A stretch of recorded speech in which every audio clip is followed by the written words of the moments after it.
Assalamualaikum warahmatullahi wabarakatuh. Saya Huzainab SPD, calon guru penggerak Angkatan 9 dari SMP Negeri 6 Merangin, akan menyampaikan tentang aksi nyata modul 1.4 budaya positif. Ada dua kegiatan yang saya lakukan pada aksi nyata modul 1.4 budaya positif. Yang pertama, diseminasi budaya positif di sekolah. Yang kedua, penerapan keyakinan kelas.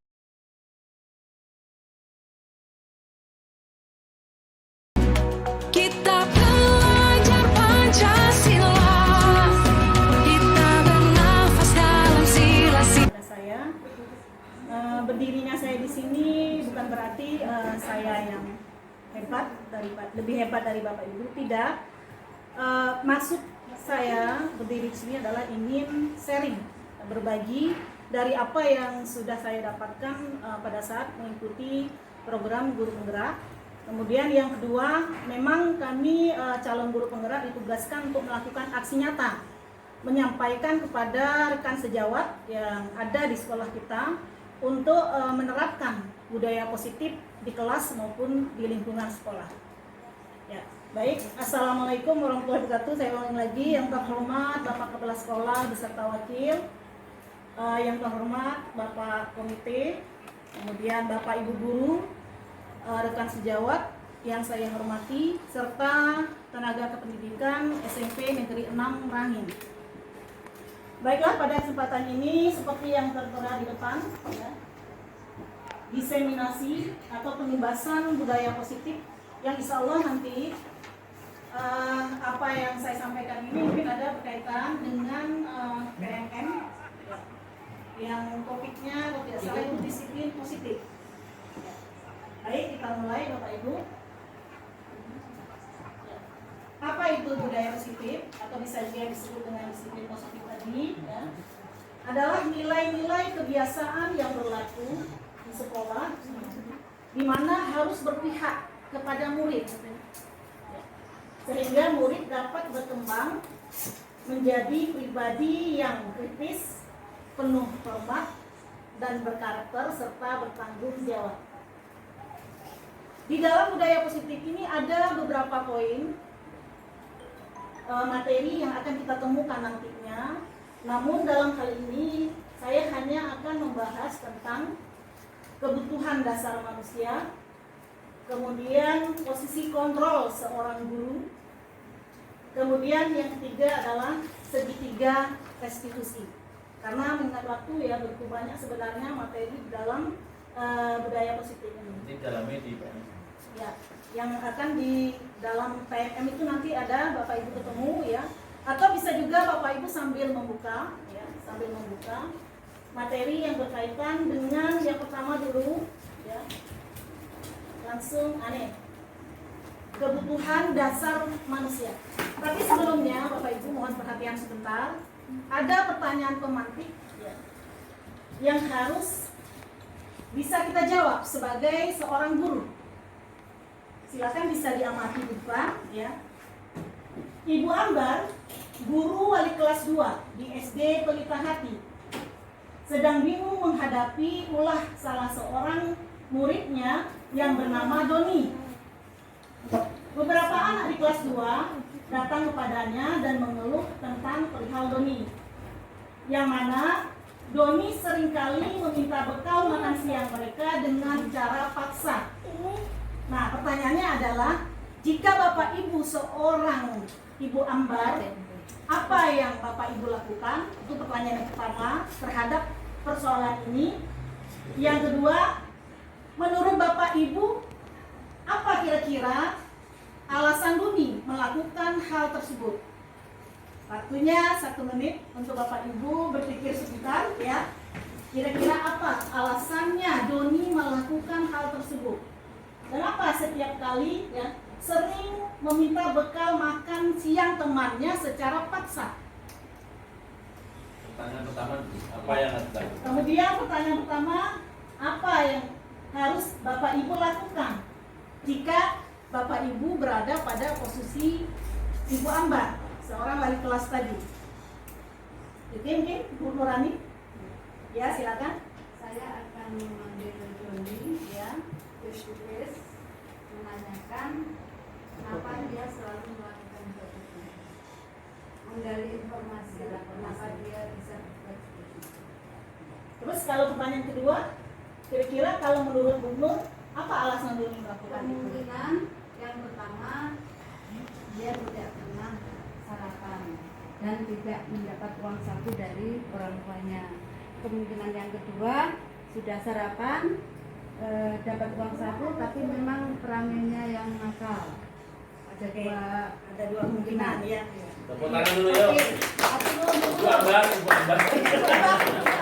Mungkin ada yang lain mungkin? Pak Ambar, Pak Ambar. Siapa kira-kira? Ya. Jadi kalau kita lihat ya, mungkin kemungkinan Lagi-lagi nih yang lain, Ya. kesempatan yang tadi. Ya. Berbagai alasan mungkin banyak penyebab yang membuat si Doni melakukan hal itu. Nah, yang penting harus kita ketahui, ketika seorang murid berbuat kesalahan atau melanggar nilai-nilai kebajikan, nilai-nilai yang berlaku umum dalam kehidupan kita, maka sebagai seorang guru kita harus memahami ya kebutuhan apa yang tidak terpenuhi pada peserta didik itu, pada murid tersebut.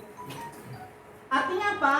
Jelas menurut filosofi Ki Hajar Dewantara, tugas seorang guru itu diibaratkan sebagai seorang petani. Sedangkan benih tanaman adalah sebagai muridnya. Nah, kita ketahui bersama, tugas petani tentu menumbuh kembangkan benih itu, memelihara benih itu supaya tumbuh subur dan memetik hasilnya. Nah, begitu juga dengan tugas seorang guru dalam hal ini adalah membimbing perilaku sikap yang tidak baik tadi menjadi positif, menjadi tentunya lebih baik sebagaimana yang kita harapkan bersama. Nah, itu yang perlu kita pahami ya, bahwa tugas seorang guru adalah sebagai penuntun muridnya, pengarah muridnya agar sampai selamat ke tempat tujuan sesuai dengan yang dicita-citakannya. Ya, itu ya. Kemudian kita lihat sebagai seorang guru tentunya kita harus memahami ya kebutuhan anak didik kita. Apa sebenarnya kebutuhan dasar anak didik kita? Kita lihat di sini, jika semua orang pada dasarnya senantiasa berusaha untuk memenuhi kebutuhannya dengan berbagai cara, menyampaikan ide, ya, gagasan. Yang keempat adalah kebutuhan kesenangan, contoh hidup bahagia, memiliki pencapaian, memiliki prestasi, itu adalah kebutuhan kesenangan. Sedangkan yang kelima adalah kebutuhan penguasaan. Antara lain bisa menjadi mampu, ya, dari yang tidak mampu menjadi mampu, dari yang tidak terampil menjadi terampil, diakui atas prestasi dan keterampilannya. Ya, berikutnya ini terkait dengan pertanyaan pemantik tadi. Ya, kita lihat kebutuhan bertahan hidup. Ya, tadi kita sudah contohkan, ya, contohnya adalah kebutuhan fisiologis ya. Kita harus mengetahui ya alasan, indikasi apa anak itu melakukan kesalahan. Itu yang kebutuhan dasar hidup. Berikutnya kita lanjutkan lagi. Nah, ini motivasi perilaku. Belum bosan ya Bapak Ibu ya? Oke, supaya tidak jenuh, coba Bapak Ibu berdiri dulu sebentar. Kita ada mana bawa?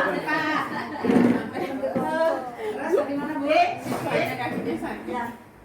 Sambil mendengar komando dari saya, coba diangkat tangan kanannya, ya. Tangan kiri, tangan telunjuk, ya. jari telunjuk. Oke. Ketika saya mengucapkan kata-kata Eli, tangan kanan dari teman sebelahnya memegang tangan telunjuk jari kiri teman yang lain. Bisa dipahami ya Bapak Ibu ya? Dengan cara Saya megang siapa nih? si lain kan. Tangan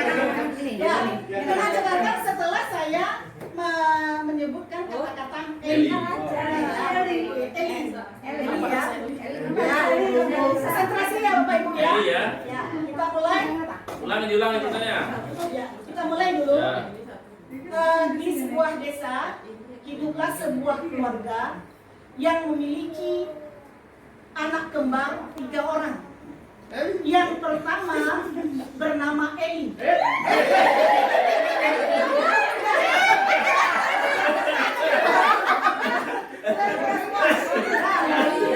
Oke? Atas kembali. Yang kedua bernama Elo. Yang ketiga bernama Ella. Kemudian ketika mereka sudah dewasa, ketiga anaknya ini mengikuti tes untuk melanjutkan pendidikan. Ternyata yang lulus dan diterima di SMA favorit adalah Ella. Kemudian Ella berangkat ya meninggalkan keluarga di kampung. Sementara Eli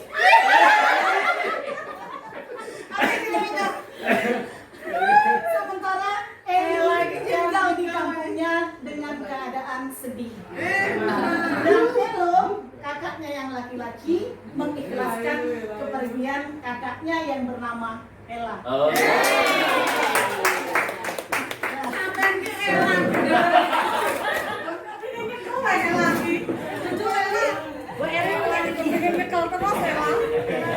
Ya, baik Bapak Ibu,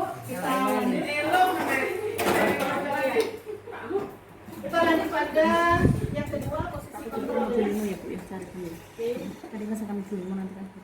Tapi sebelumnya kita bahas dulu sedikit saja Bapak Ibu ya. Motivasi perilaku manusia. Tentu dalam kehidupan sehari-hari ya, setiap kita melakukan suatu beraktivitas pasti ada motivasinya.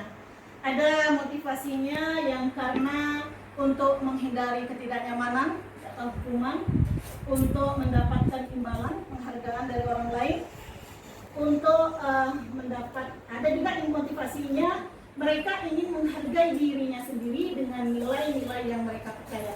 Inilah motivasi yang menurut Diana Gosen yang paling baik, yang muncul dari diri dalam siswa itu sendiri. Nah, setelah guru memahami motivasi perilaku tadi, hendaknya guru dapat memilah motivasi perilaku apa yang ada pada murid kita. Nah, contoh jika murid memiliki motivasi untuk menghindari ketidaknyamanan atau hukuman, berarti motivasi itu adalah bersifat eksternal. Dan jika murid memiliki motivasi untuk mendapatkan penghargaan atau imbalan dari seseorang, maka motivasi itu juga bersifat eksternal. Tapi sebaliknya, jika motivasi itu karena tersentuh atau kesadaran dari dalam diri sendiri, maka itulah yang disebut dengan motivasi internal. Itulah yang paling baik di antara motivasi-motivasi yang disampaikan tadi. Nah, tugas seorang guru adalah berupaya untuk menumbuhkan motivasi internal tadi pada diri murid kita ya, sebaiknya. Atau perlahan-lahan kita merubah motivasi yang eksternal tadi ya, mengurangi motivasi eksternal tadi menjadi motivasi internal yang memang muncul dari kesadaran diri murid itu sendiri. Lanjut. Nah, 5 posisi kontrol seorang guru. Tapi terlebih dahulu akan saya tayangkan video. Bentar Bapak Ibu, mohon waktunya.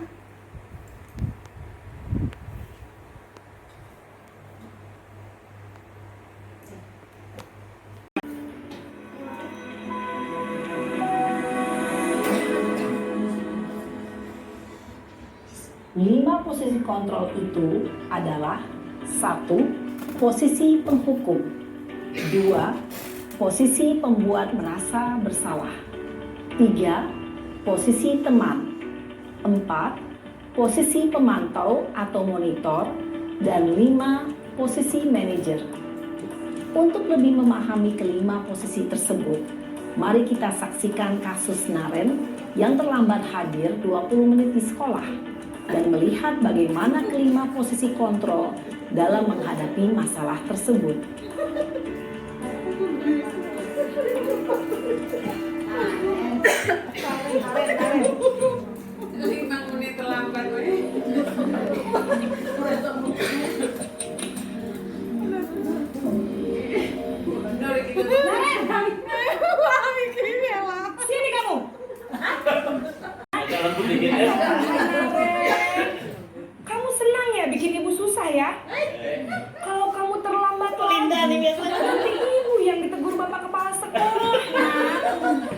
Bapak Ibu tidak bisa membina kamu. Sebagai guru BP. Duh, gimana ini? Maaf Bu. Duh, Gusti. Jadi kalau kita memilih posisi penghukum, maka tentu ada dampaknya bagi diri kita, juga bagi anak didik kita. Yang paling baik di antara 5 posisi kontrol itu adalah posisi manajer tadi. Karena di situ kita bekerja sama dengan anak, kemudian anak diminta untuk mencari solusi jalan keluar yang terbaik bersama gurunya melalui keyakinan kelas ya. Kemudian disepakati apa yang harus dilakukan untuk mencari jalan keluar dari persoalan yang dihadapi. Jadi dari kelima posisi tadi yang paling baik adalah posisi manajer. Demikian penerapan budaya positif ya di sekolah. Untuk yang ketiga tadi seperti yang saya sampaikan mengenai tentang segitiga restitusi, itu adalah teknik, ada juga di dalam PMM, itu adalah teknik untuk menyelesaikan suatu persoalan. Untuk bagi Bapak Ibu nanti dapat melihat videonya di YouTube, bisa juga ya, ada YouTube yang saya tautkan di link YouTube ya. Kemudian ada juga nanti materinya di PMM tentang materi segitiga restitusi.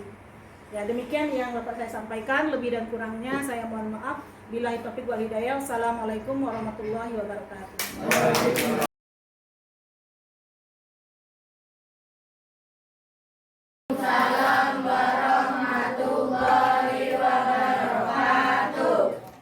Pada kesempatan hari ini kita akan membuat keyakinan kelas.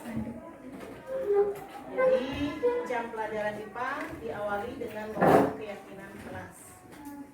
Nah sekarang yang harus Ibu jelaskan apa sebenarnya keyakinan kelas itu dan mengapa penting untuk dilakukan.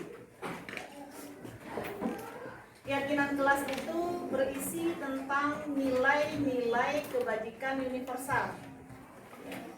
Contohnya, maksud dari nilai-nilai kebajikan universal, nilai-nilai yang berlaku secara umum, baik dalam kehidupan kita di sekolah, ya, di lingkungan kita, maupun di lingkungan sekitar kita, dalam kita bergaul dalam keluarga kita, ya, kemudian di lingkungan masyarakat, maka berlakulah nilai-nilai kebajikan universal atau yang disebut nilai norma berlaku secara umum. Contohnya apa?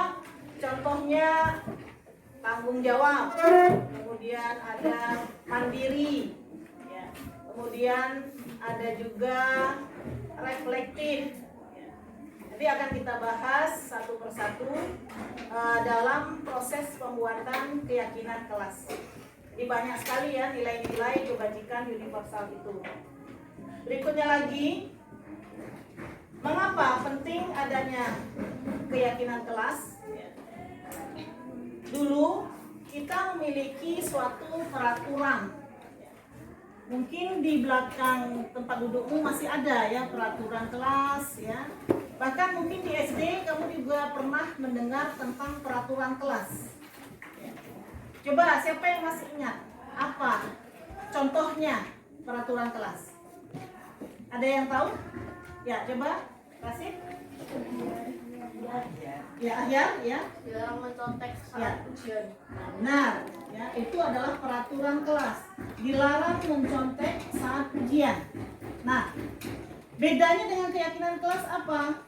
Kalau peraturan kelas itu dibuat oleh suatu seseorang yang memiliki kompeten di bidangnya, contoh misalnya wali kelas atau guru bidang studi tertentu atau sekolah atau lembaga. Jadi peraturan kelas itu disebut juga dengan tata tertib. Sedangkan keyakinan kelas itu dibentuk oleh guru beserta murid yang ada di kelas ini ya. Secara bersama, disepakati bersama, didiskusikan bersama ya, dengan berdasarkan kesadaran penuh. Harus ada motivasi dari dalam diri bersama-sama menentukan apa keyakinan kelas. Jadi keyakinan kelas ini bisa juga disebut dengan kesepakatan kelas. Ya. Itu bedanya ya. Jadi kalau peraturan kelas itu hanya satu arah saja ya. Sedangkan keyakinan kelas itu antara guru ya dengan murid. kita sepakati nanti apa keyakinan kelas yang akan kita buat di kelas 7B ini. Bisa di 2, 3, 4, 1, 2, 3, 4, 1, 2, 3, 1, 2, 3, 4, 1, 2, 3, 4, 1, 2, 4. Siapa 4 tadi? 3 siapa? 3 berempat. 1.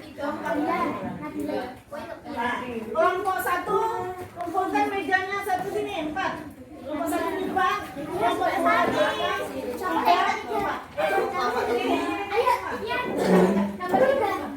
di harapannya mengarah kepada kebiasaan positif atau yang disebut juga nilai-nilai keyakinan kelas, atau bisa juga disebut dengan nilai-nilai kebajikan universal.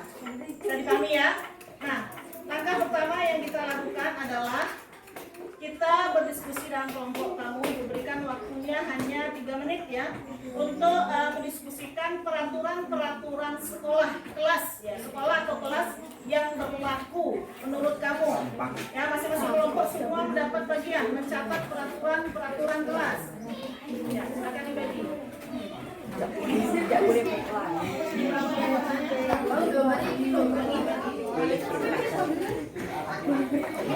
Ditulis ya, ditulis dalam ini peraturan-peraturan kelas tadi yang dicontohkan oleh temanmu. Apa tadi dilarang?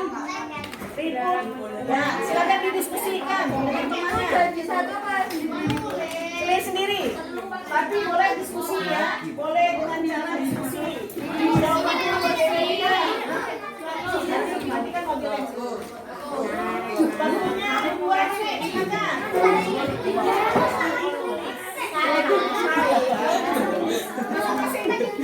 Masing-masing punya peraturan kelas. Silakan.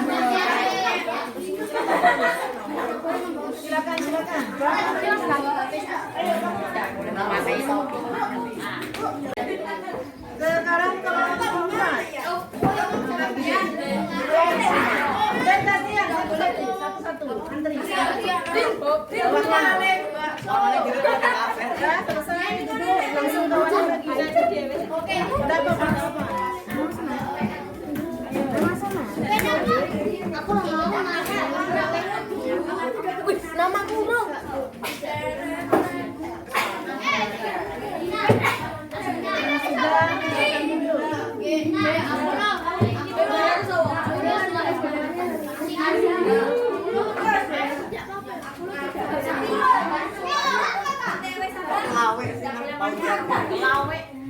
Nomor berapa? Nomor 4. Nomor 2. Aku mau Bisa lembek.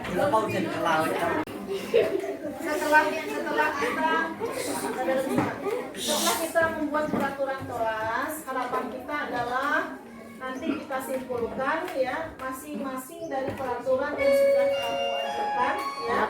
Kemudian nanti kita tulis kesimpulannya di papan tulis. Ya. Sekarang kita lihat untuk kelompok 1 terlebih dahulu. Fabian dilarang bermain di dalam kelas saat guru menerangkan. Kira-kira ada nggak? Coba dibantu satu orang. Yang ada nggak yang dilarang bermain lagi? Coba. Kalau sudah ada, ini berarti sudah dilarang bermain. Mana lagi? Dilarang bermain. Dilarang bermain. Mana? Yang sama.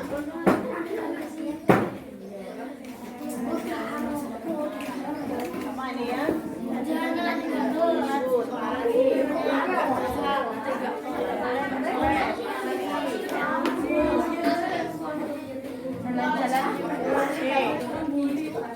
Ya. Sekarang kita tulis hasilnya dulu ya di papan tulis ya.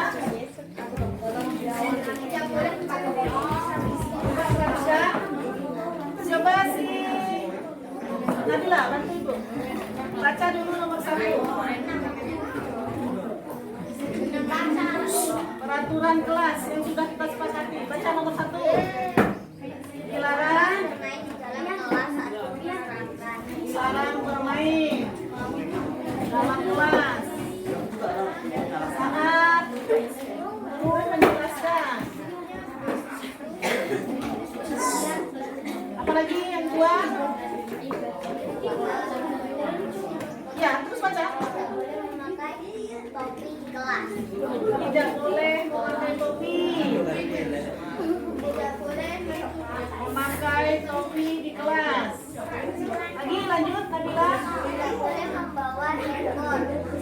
Tidak boleh akan kita buat menjadi suatu kalimat positif. Apa itu yang dimaksud dengan kalimat positif? Kalimat yang mengandung makna kata iya, ya, kata iya. Contoh, ya, dilarang bermain dalam kelas saat guru menjelaskan. Contoh kalimat positifnya apa? Apa kalimat positifnya? Apa? Apa? Kalau tidak bermain tuh termasuk kalimat negatif itu, sama dengan dilarang bermain. Kalau dilarang bermain dalam kelas berarti bersungguh-sungguh belajar dan mendengarkan saat guru menjelaskan. Itu namanya kalimat positif. Kalau yang ini tidak boleh memakai topi di kelas. Apa kalimat positifnya? Apa kalimat positifnya? Kita sepakati tadi bersama, ya. Setelah kamu diskusi di dalam kelompoknya masing-masing. Yang pertama, coba minta kelompok 1 bacakan dengan suara yang keras. Azza, 1. Dilarang bermain dalam kelas saat guru menjelaskan. Oke ya, diingat ya. Dilarang bermain dalam kelas saat guru menjelaskan. Nomor 2. Tidak boleh memakai topi di kelas. Ingat itu ya. Tidak boleh memakai topi di kelas. Nomor 3. Tidak boleh membawa HP. Ya, sepakatannya bersama sudah kita sepakati. Tidak boleh membawa HP saat jam pelajaran kecuali diizinkan, ya. 5. Yang 4. Tidak boleh membantah guru. Tidak boleh membantah guru kecuali dikehendaki atau dipersilakan memberikan tanggapan dengan baik, dengan santun. 5. Tidak boleh tidak buang sampah sembarangan. Tidak buang sampah sembarangan. Ingat nih, tidak boleh buang sampah sembarangan di laci, di lantai. Buang sampah pada tempatnya. 6. Tidak boleh mencontek saat ujian. Nah, ingat itu, kamu sendiri yang menyebutkan tidak mencontek saat ujian. Ya, 7. Dilarang mencoret meja. Dilarang mencoret meja. Nah, tuh, perhatikan mejanya, nggak boleh dicoret-coret. Berikutnya lagi. Tidak boleh istirahat sebelum waktunya. Nomor 9. Tidak mengerjakan PR di sekolah. Tidak mengerjakan PR di sekolah. Sebaiknya di mana PR dikerjakan? 10. Tidak boleh ribut di dalam Jam pelajaran. pelajaran. Tidak boleh ribut saat jam pelajaran. 11. Piket dengan tertib. Piket dengan tertib dan tanggung jawab. 12. Adi. Datang lebih awal. Datang tepat waktu. 13. Tidak boleh membuli. Oke, tidak boleh membuli karena perbuatan yang tidak baik. Dilarang. 14. Menjaga keamanan kelas. Menjaga keamanan kelas. Ya, contohnya bagaimana cara menjaga keamanan kelas? Ya, kalau meminjam barang temannya harus meminta izin dengan yang punya. Mengembalikan juga harus yang punya tahu. 15. Memakai pakaian dengan rapi. Ya, memakai pakaian dengan rapi. Sekarang sudah kita buat ya. Setuju ini ada 15 peraturan nih. Membuang sampah pada tempatnya, termasuk mana? Kebersihan. Kebersihan. Ya, nilai kebajikannya atau keyakinan kelasnya kebersihan. Ada enggak di kelas ini yang membuang sampah di laci? Ada. Berarti yang membuang sampah di laci meja ya, berarti apa itu? Melanggar keyakinan ke kelas. Pantas tidak itu ditiru? Tidak. Berarti sudah melanggar keyakinan kelas. Ya, berikutnya lagi.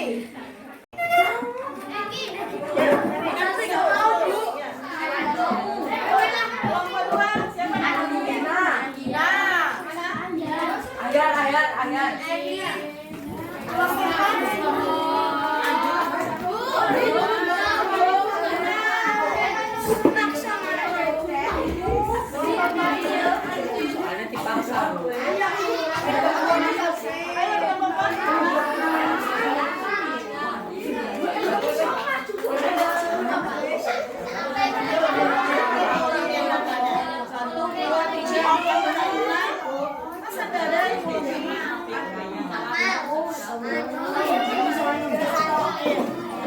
Udah.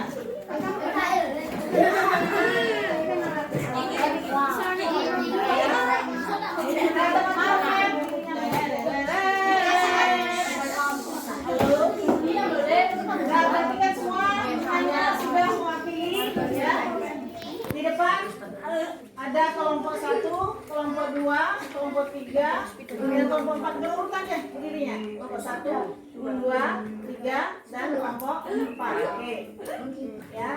Nanti ada kuis, kamu langsung angkat tangan 1, 2, berarti kelompok 2. 3, berarti kelompok 3. 4, berarti kelompok 4. Oke ya, ingat ya. Oke. Baik. Coba simpulkan keyakinan kelas kita hari ini. 4. Silakan, 4. Rukun belajar. 2, Disiplin. 3, Menghormati atau menghargai. ya, 4. Kebersihan. Ya, benar.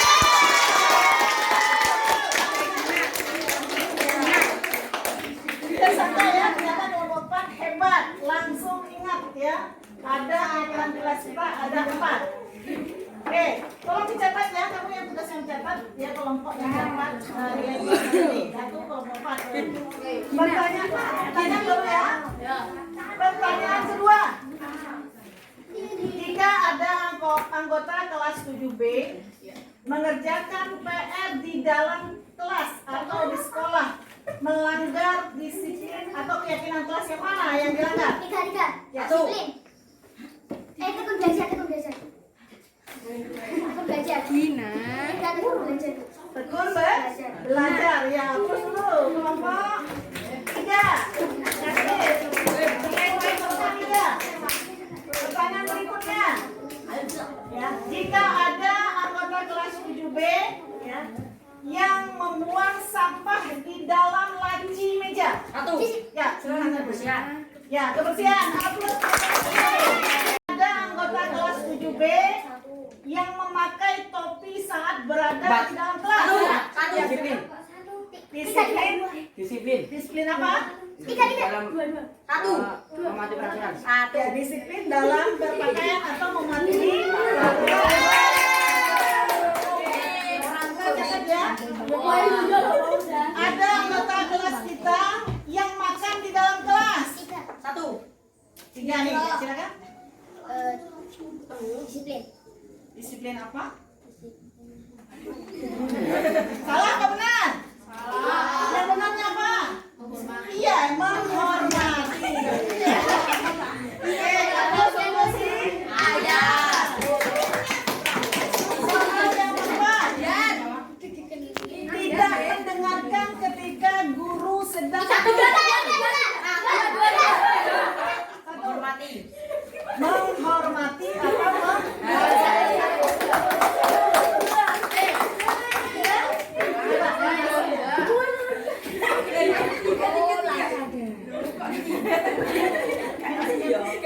Oke ya, dari kesimpulan yang dicatat oleh temanmu, ternyata kelompok 4 dan kelompok 1 imbang. Sama-sama mendapat 2 poin. Mana kelompok 4? Ya, kelompok 1. Oke. Kelompok 3 mendapat 1 poin. Mana kelompok 3? Ya, kelompok 3 dapat 1 poin. Sedangkan kelompok 2 belum mendapat poin hari ini.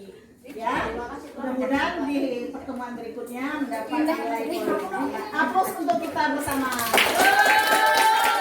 Kita sudah memiliki keyakinan dan mudah-mudahan bisa kita laksanakan, dan tentunya harapan kita tidak melanggar keyakinan yang sudah kita sepakati bersama. Setuju ya? Ya. Nah, mungkin itu yang dapat Ibu sampaikan pada hari ini ya. Billahi taufiq wal hidayah. Assalamualaikum warahmatullahi wabarakatuh.